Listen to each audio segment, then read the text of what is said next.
اور اللہ تعالیٰ نے قرآن مجید میں فرمایا کہ زنا کے قریب بھی نہ جاؤ، وہ بڑی بے حیائی اور برائی کا رستہ ہے۔ ناظرین کرام، کیا آپ جانتے ہیں کہ اس کائنات میں سب سے پہلے کون سے بدبخت شخص نے زنا کی ابتدا کی تھی؟ آج کی اس ویڈیو کے اندر ہم اسی شخص کے بارے میں معلومات جانیں گے۔ حضرت آدم علیہ السلام اور حضرت حوا نے اللہ تعالیٰ کی نافرمانی کرتے ہوئے شجر ممنوعہ کا پھل کھایا تھا، تو اللہ تعالیٰ نے حضرت آدم علیہ السلام اور حضرت حوا کو زمین پر اتار دیا، اور پھر اللہ تعالیٰ کے حکم سے حضرت آدم علیہ السلام اور حضرت حوا کے ہاں اولاد پیدا ہوئی۔ بعض روایات کے مطابق حضرت حوا کو 20 حمل ٹھہرے تھے، جس سے 40 بچے پیدا ہوئے، اور ہر حمل کے دوران ایک لڑکا اور ایک لڑکی پیدا ہوا کرتی تھی۔ یہ بات یاد رکھیے کہ اس وقت کے قوانین شریعت ہماری آج کی قوانین و شریعت سے بالکل مختلف تھی۔ حضرت آدم علیہ السلام کے زمانے کے اندر ایک حمل سے پیدا ہونے والی لڑکے کی شادی دوسرے حمل میں پیدا ہونے والی لڑکی کے ساتھ کی جاتی، جبکہ دوسرے حمل سے پیدا ہونے والی لڑکی کی شادی پہلے حمل میں پیدا ہونے والے لڑکے کے ساتھ کی جاتی تھی، اور ایک حمل کے بہن بھائی آپس میں بہن بھائی کہلاتے تھے۔ پھر اسی دوران حضرت آدم علیہ السلام کے ہاں حابیل اور قابیل پیدا ہوئے۔ چنانچہ قابیل کی بہن اکلیمہ بہت ہی زیادہ خوبصورت تھی، جبکہ جو لڑکی حضرت حابیل علیہ السلام کے ہاں پیدا ہوئی تھی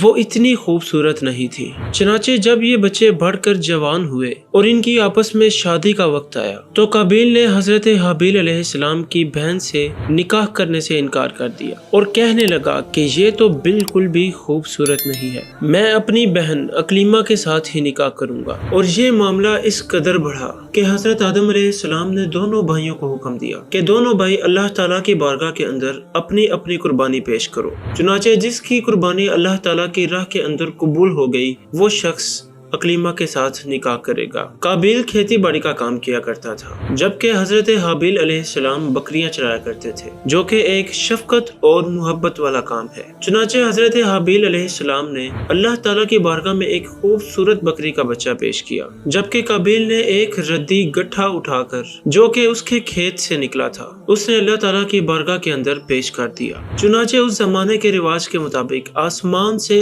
آگ اتری اور اس نے حضرت حابیل علیہ السلام کی قربانی کو نگل لیا، جس پر قابیل کہنے لگا کہ ضرور میرے باپ حضرت آدم علیہ السلام نے حابیل علیہ السلام کے لیے دعا کی، جس کی وجہ سے اس کی قربانی قبول ہو گئی۔ پھر اسی واقعے کے بعد قابیل نے حضرت حابیل علیہ السلام کو جان سے مارنے کی بھی دھمکی دی۔ روایات کے اندر آتا ہے کہ حضرت حابیل علیہ السلام قابیل سے بہت زیادہ طاقتور تھے، لیکن آپ نے اللہ تعالیٰ کے خوف کی وجہ سے فرمایا کہ اگر تو مجھے قتل کرے گا تو میں تمہاری طرف تمہیں قتل کرنے کے لیے اپنا ہاتھ نہیں بڑھاؤں گا، نہیں چاہتا ہوں قیامت کے دن تم میرے گناہ کے ساتھ آؤ۔ چنانچہ قابیل نے ایک دن غصے میں آ کر حضرت حابیل علیہ السلام کے سر پر ایک پتھر مارا، جس کی وجہ سے آپ کی موت واقع ہو گئی۔ چنانچہ حابیل علیہ السلام کو قتل کرنے کے بعد قابیل بہت زیادہ پریشان ہو گیا اور حضرت حابیل علیہ السلام کی لاش کو اپنے کندھوں پر اٹھائے کئی دن مارا مارا پھرتا رہا۔ پھر اللہ تعالیٰ کے حکم سے 2 کوے آئے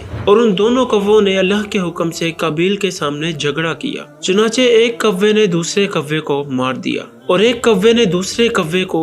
زمین کھود کر اس زمین میں دفن کر دیا اور اس کے اوپر مٹی ڈال دی۔ چنانچہ قابیل نے جب کوے کو دیکھا تو وہ افسوس کرنے لگا کہ میں اپنی بھائی کی لاش کو بھی نہ چھپا سکا۔ پھر اس نے بھی اسی طرح کیا اور پھر حضرت حابیل علیہ السلام کی لاش کو زمین کے اندر دفن کر دیا، اور قابیل اپنی بہن اکلیمہ کو لے کر وہاں سے چلا گیا، کیونکہ مسلسل شیطان اس کے پاس آتا رہا اور اس کو اس بات سے ڈراتا رہا کہ تمہارا باپ تمہیں قتل کر دے گا۔ لہٰذا وہ اپنی بہن اکلیمہ کے ساتھ کہیں دور وادیوں میں جا کر بس گیا۔ اس واقعے کے بعد حضرت آدم علیہ السلام بہت زیادہ مذموم رہا کرتے تھے اور اب اللہ تعالیٰ سے دعا کیا کرتے تھے کہ اے اللہ مجھے وارث عطا فرما۔ چنانچہ اسی دوران آپ کو شیث علیہ السلام کی بشارت ملی۔ چنانچہ حضرت شیث علیہ السلام جب پیدا ہوئے تو حضرت آدم علیہ السلام نے بچپن سے ہی ان کی تربیت پر کافی زیادہ توجہ دی اور حضرت شیث علیہ السلام کو تمام تر معاملات سے آگاہ کر دیا۔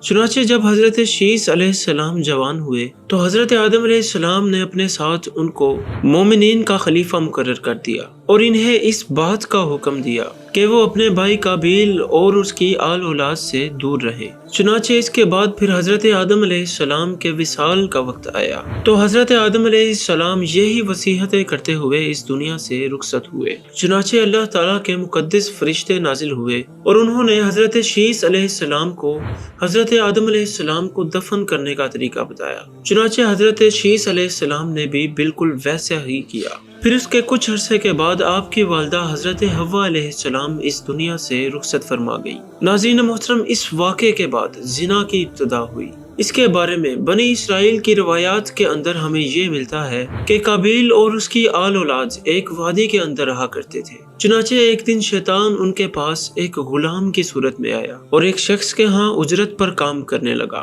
چنانچہ تھوڑا عرصہ گزرنے کے بعد وہ غلام عجیب و غریب کام کرنے لگا اور طرح طرح کے نئے نئے لباس تیار کرنے لگا اور ان کو گانے بجانے کے اوزار بھی بنا کر دکھانے لگا اور ان کو ان آلات پر ایسی آوازیں سنائی جو انہوں نے آج سے پہلے کبھی بھی نہ سنی تھی۔ چنانچہ وہ لوگ جو پہلے ہی حق سے دور تھے وہ فسق و فجور کے اندر مبتلا ہو چکے تھے اور انہوں نے اپنا ایک دن ایسا مقرر کر لیا تھا جس دن ان کی تمام عورتیں برہنہ لباس پہن کر اور زمانہ جاہلیت کی عورتوں کی طرح نیم اڑیاں لباس پہن کر آتی تھی اور مردوں سے فحش کیا کرتی تھی۔ پیارے دوستو، حضرت شیث علیہ السلام کے ساتھ رہنے والے مومنین دور ہی سے ان گانے باجوں کی آوازیں سنا کرتے تھے۔ چنانچہ ان میں سے ایک دن کسی ایک شخص کے دل کے اندر خیال آیا کہ کیوں نہ میں یہ جا کر دیکھوں کہ آخر یہ کیا معاملہ ہے۔ اس شخص نے چوری چھپے وہاں سے ہجرت کی اور عید کے دن، جس دن قابیل کی آل اولاد فسق و فجور میں مبتلا تھے،